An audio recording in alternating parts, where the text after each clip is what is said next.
Greetings from St. Perpetua Community. Yesterday, I pulled a book off the shelf that I hadn't opened for a while, the African American Heritage Hymnal. It's a collection of 686 songs and hymns that are used in worship by African American churches, both Protestant and Catholic. Paging through that hymnal reminded me of how I've always loved Black gospel music. Songs like, "Oh, happy day, when Jesus washed my sins away, he taught me how to watch and pray and live rejoicing every day." There is an energy and enthusiasm in that song that's unmatched in other forms of church music, an explosion of emotion and feeling. The few times I've been to a Mass or worship service with an African American community, the music transported me into a different world. Your arms raise automatically to the heavens, and your hands start clapping, and your body sways to the music as it pulls you to your feet. There's another form of Black gospel music that's altogether different, the Negro spiritual. That genre stems from a different place and time. It's just as emotional and gripping as "Oh Happy Day," but it touches your soul in a different place, that place of sadness and longing, of pain and lamentation.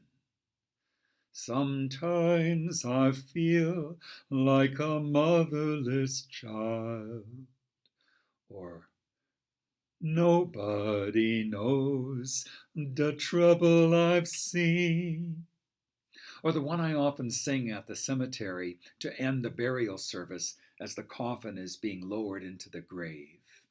Swing low, sweet chariot, coming for to carry me home. Those spirituals were born in the womb of the enslavement of African people in the American South. Spirituals were also codified protest songs, such as "Steal Away to Jesus," sung as an incitement to escape slavery. Steal away. Because the Underground Railroad used terminology from railroads as a secret language for assisting slaves to freedom, "I got my ticket" was a code for escape. And "Go Down Moses" was used by Harriet Tubman, the conductor of the Underground Railroad, to identify herself to slaves who might want to flee to the north.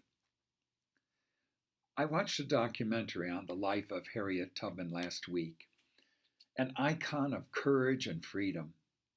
Born into slavery in 1822, beaten and whipped as a child by her various masters, she escaped to the north, only to return on 13 missions to rescue at least 70 other slaves, guiding them on the treacherous path to freedom. I need to educate myself at this critical time in our American history so I can understand more clearly why Black Lives Matter has swept across not only our country, but the world. Why it's representative of all who feel marginalized and downtrodden. Why the frustration and anger is so palpable. Why the discrepancies in income, healthcare, education, and the justice system between blacks and whites are so drastic. Why Father Brian Massingale, a professor of theology and ethics at Fordham University, could say, "It has never been easy to be Black in America. Still, the past few months have pushed me to depths of outrage, pain, and despondency that are unmatched in my 63 years of life." I still need to read his book, Racial Justice and the Catholic Church, and finish Brian Stevenson's book, Just Mercy.